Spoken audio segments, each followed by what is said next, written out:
ایک صحابی آتے ہیں ابو موسیٰ الاشعری رضی اللہ عنہ. آپ سب نے ان کا نام سنا ہوگا. ابو موسیٰ الاشعری کی تلاوت قرآن بہت عمدہ تھی، اور بھی کئی خصوصیات تھیں، لیکن امت کے اندر زیادہ تر ان کی تلاوت کو بڑا جانا جاتا ہے. اگر آپ ان کی زندگی پر اپنا لینس تھوڑا سا زوم ان کریں تو آپ کو پتہ چلتا ہے کہ ابو موسیٰ الاشعری مشہور تھے صحابہ کے درمیان میں کہ یہ اپنے روزوں کے ایک بڑے سسٹمیٹک پیٹرن کی وجہ سے جانے جاتے تھے. یعنی یہ بہت زیادہ روزے رکھا کرتے تھے، یہاں تک کہ صحابہ ان کو کہا کرتے تھے اتنے روزے رکھتے ہو لو اجممت نفسک، تھوڑا ویٹ پٹ اپ کر لو. تو یہ مشہور اس لیے بھی ہو گئے تھے روزہ رکھنے کے لیے کہ بہت لین ہو گئے تھے روزہ رکھ رکھ کے. آپ دیکھیں اگر آپ کو پورا سال ایک عادت ہو جائے کہ آپ نے ہر ایک دن چھوڑ کر ایک دن روزہ رکھنا ہے تو آپ کو ایک ڈراسٹک چینج اپنے جسم میں نظر آتا ہے. It's not just from weight point of view, بلکہ آپ کی بہت سے ہیلتھ کے فیکٹر بالکل الگ طرح سے آپ کو شائن آؤٹ کرتے ہوئے نظر آتے ہیں. تو ابو موسیٰ الاشعری کے لیے مشہور تھا کہ یہ بہت روزے رکھتے تھے. اچھا لین بھی بہت تھے، ظاہر روزے زیادہ رکھتے تھے تو لین بہت تھے. تو صحابہ کہا کرتے تھے کہ آپ اتنے روزے کیوں رکھتے ہیں. تو یہ آپ کو ایک پیٹرن صحابہ کے ساتھ ساتھ رسول اللہ صلی اللہ علیہ وسلم کی زندگی میں بھی ملتا ہے. دیکھیں آپ نے اللہ کے رسول صلی اللہ علیہ وسلم کو جتنا زیادہ ان کی سیرت سے جاننے کی کوشش کی ہے، آپ کو آپ کی زندگی میں یہ ایک پیٹرن نظر آئے گا کہ جب آپ روزہ رکھتے تھے بعض اوقات آپ اتنے فریکوینٹ روزہ رکھتے تھے کہ صحابہ کہتے ہیں ہمیں لگتا تھا آپ نے کبھی روزہ چھوڑا ہی نہیں. اور بعض اوقات آپ اتنا فریکوینٹ روزہ نہیں رکھا کرتے تھے. ہم رمضان کے علاوہ بات کر رہے ہیں، ظاہر بات ہے ہم فرض روزوں کی بات نہیں کریں، ہم بسائڈ رمضان بات کریں. رمضان کے علاوہ آپ صلی اللہ علیہ وسلم اتنے فریکوینٹ کبھی کبھی روزے چھوڑتے تھے کہ صحابہ کہتے ہیں ہمیں لگتا تھا ایسا کہ جیسے آپ نے کبھی روزہ رکھا ہی نہیں. تو ابو موسیٰ الاشعری ظاہری بات ہے ہر صحابی نے اپنی انکلینیشن کے حساب سے رسول اللہ صلی اللہ علیہ وسلم سے کوئی نہ کوئی عمل جو ہے وہ سیکھا. ابو موسیٰ کے لیے آتا ہے کہ بہت انٹینشنل فارمولیٹڈ وے میں روزہ رکھا کرتے تھے.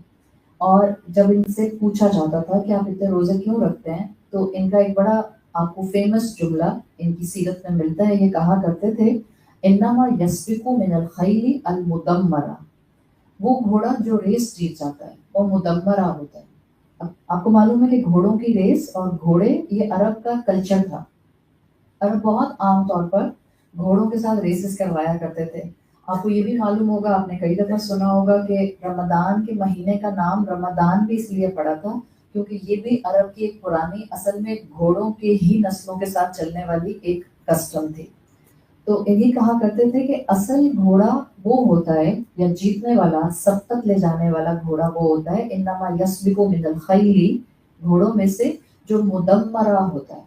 اب صحابہ ہو یا عرب کلچر ہو، وہاں پر گھوڑے کو صرف خیل نہیں کہا کرتے تھے، گھوڑوں کے مختلف نام ہوتے تھے.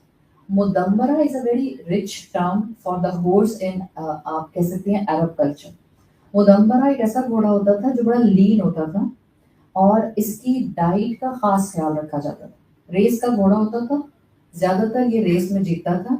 اس کی ڈائٹ کا خیال ایسے رکھتے تھے کہ اس کو بڑی نیوٹریشس ڈائٹ دیتے تھے. ایک لین ہوتا تھا، دو ظاہری بات ہے لین ہے تو آٹومیٹیکلی فزیکلی کیا ہوتا ہوگا، ایکٹیو ہوتا تھا. سو لین بھی ہے اور ایکٹیو بھی ہے. تیسرا اس کی ڈائٹ کا بڑا خیال رکھا جاتا تھا، اس کو نیوٹریشس ڈائٹ دی جاتی تھی. پھر سائملٹینیسلی نیوٹریشس ڈائٹ کا مطلب یہ نہیں ہوتا کہ آپ بہت زیادہ کھا لیں. نیوٹریشس ڈائٹ ہوتی ایسی ہے جو کم میں کفایت کر جاتی ہے، جبھی تو وہ نیوٹریشس ہوتی ہے. مثال کے طور پر آپ کہتی ہیں کہ ڈرائی فروٹس بہت نیوٹریشس، تو اب آپ ایک مٹھی کھانے کے بجائے آپ ایک بول بھر کے کھا جاتی ہیں اس کا مطلب ہے کہ وہ نیوٹریشس ڈائٹ آپ کے لیے اب نقصان دہ ثابت ہو جائے گی. تو مدمرہ گھوڑے کو ڈائٹ بڑے کنٹرول وے میں دیتے تھے. پھر یہ دیکھتے تھے ریس سے پہلے اس کو کچھ کھلانا ہے یا نہیں کھلانا، اور اگر کھلانا ہے تو کیا کھلانا ہے. یہ ایسا کیا کھلایا جائے کہ کھانے کے بعد اس کے کوئکر لیپس ہوں، چھلانگے لگائے بھاگے لیکن ریس میں یہ ہار نہ جائے. اب یہ ایک کوالٹی ہے جس کو ابو موسیٰ الاشعری نے ریلیٹ کیا کہ میں اصل میں ایسا سبقت کرنے والا گھوڑا بننا چاہتا ہوں. بتانا کیا چاہ رہے تھے؟ بتانا یہ چاہ رہے تھے کہ بالکل جیسے انسان گھوڑے کو ٹرین کرتا ہے تاکہ اس کا گھوڑا جیت جائے، اس طرح انسان کو اپنے نفس کو ٹرین کرنا ہوتا ہے، اپنے نفس کو ٹیم کرنا ہوتا ہے. اپنے نفس کو ڈسپلن کرنا ہوتا ہے تاکہ اس کی بھی ایک پیس مینٹین رہے. میں نے ابو موسیٰ الاشعری کی مثال آپ کو اس لیے دی ہے بیکاز ان کا کوٹ، ان کا یہ جملہ ہمارے تھیمیٹک اسٹڈی سے بالکل اس وقت ریلیٹ کر رہا تھا، کیونکہ ہم بھی ایک پیس مینٹین کرنا چاہتے ہیں. آپ نے دیکھا ہوگا نا، بعض آپ گھوڑا لے لیں ذہن میں یا کوئی ایتھلیٹ لے لیں جو اسپرنٹر ریس میں بھاگ رہا ہے. گھوڑے بعض ایسے ہوتے ہیں جو ایک بہت اچھی پیس پہ بھاگتے ہیں، بہت اچھا مومنٹم لیتے ہیں، لیکن فنش لائن سے پہلے تھک جاتے ہیں، وہ ہار جاتے ہیں. ایسا ہوتا ہے. لیکن اچھا مدمرہ گھوڑا کون سا ہوتا ہے؟ جو سٹارٹ کرتا ہے فریش، پھر ایک پیس مینٹین کرتا ہے، پھر اس پیس پر سرٹن ٹائم چلتا ہے، دین ہی گین دا مومنٹم، اور پھر فنش لائن تک ایک سرٹن پاور سے پہنچتا ہے. یہ مزاج تھا ابو موسیٰ الاشعری کا، اور روزے وہ اس لیے رکھا کرتے تھے.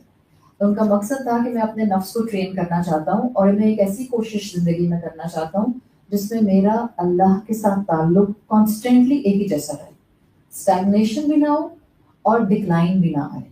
اسی پیس کو وہ اپنی پوری پرسنالٹی میں لے کر آتے تھے. اب آپ سوچیں، ابھی تو میں نے صرف ایک روزے کی مثال آپ کو دی ہے کہ وہ روزے میں اپنی ایک پیس مینٹین کرتے تھے، اور انہوں نے اپنے لیے انسپریشن مدمرہ گھوڑا بنایا ہوا تھا.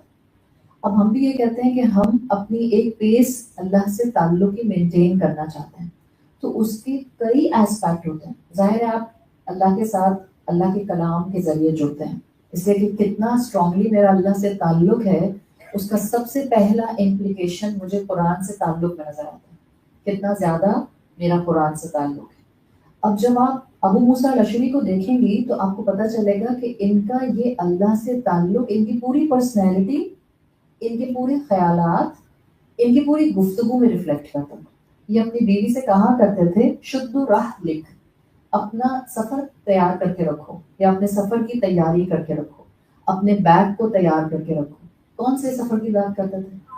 آخرت کے سفر کی بات کرتے تھے. اب وہ گھوڑا جس کے ذہن میں ریس سوار ہوتی ہے، اس کا آپ مائنڈ سیٹ دیکھ سکتے ہیں. جو ایتھلیٹ جس کو اسپرنٹر ریس جیتنی ہے، جس کو اسپرنٹر میں کامیاب ہونا ہے، اس کی پوری لائف پیٹرن آپ کو اس کے گرد گھومتی بھی نظر آتی ہے. تو اسی طرح سے آپ کو صحابہ کرام میں بھی یہ چیز ملتی ہے کہ اگر ان کو اللہ سے تعلق بنانا ہے تو ان کی دین الگ اور دنیا الگ نہیں ہوگی. They both will be synchronized completely. تو اپنی بیوی سے کہتے تھے، اپنا بیگ تیار کر کے رکھو، اپنے سفر کی تیاری رکھو. فَلَيْسَ عَلَى جِسْرِ جَهَنَّمَ مَا عَبَرَ، صراط کے اوپر گزرنے کے لیے کوئی شولڈر نہیں ہے. فَلَيْسَ عَلَى جِسْرِ جَهَنَّمَ مَا عَبَرَ، صراط جب کراس کرو گے یا کرو گی تو اس وقت کوئی شولڈر نہیں ہے. مطلب میں تم سے کتنی بھی محبت کرتا ہوں، صراط کے اوپر کوئی انسان کسی کی مدد نہیں کر سکے. اس کا مطلب یہی ہے کہ آپ کا اپنی صحت کو مینٹین کرنا، کوئی عبادت کا پہلو اپنانا، it's not just ritualistic, it will reflect in your whole personality, it should reflect in your whole personality. اور یہ حقیقت ہے کہ یہاں کتنے بھی محبت کرنے والے رشتے آپ پہچانیے. آپ اپنی اپنی اولاد کو ذہن میں لے کر آئیں. صراط کے اوپر گزرتے وقت آپ اپنی اولاد کو سہارا نہیں دیں گے، اس لیے کہ جس نے ایسے وقت میں سہارا دینے کی کوشش کی وہ خود گرے گا. اور صراط قائم کیا جائے گا جہنم کے اوپر. اور صراط کے اوپر کہا جاتا ہے حدیث کے مطابق کہ مومن کو بہت تیزی سے گزرنا ہوگا. جو تیزی سے گزرے گا، again you can get the connection of مدمرہ، وہی گھوڑا جو تیزی سے سبقت لے جانے کی کوشش کرتے ہیں. اگر آپ کو عادت ہوگی نیکیوں میں سبقت لے جانے کی، نیکیوں میں آگے بڑھنے کی، نیکیوں کی پیس مینٹینڈ رکھنے کی، آٹومیٹیکلی انشاءاللہ جب آپ اللہ کے حکم سے صراط پر دوڑیں گی، وہ صراط جس کی جو باریکی ہے وہ تلوار جتنی یا بال جتنی ہے، اس پر جب آپ تیزی سے دوڑیں گی تو اللہ تعالیٰ انشاءاللہ آپ کو ایک بہت اچھا اسموتھ راستہ دے دیں گے.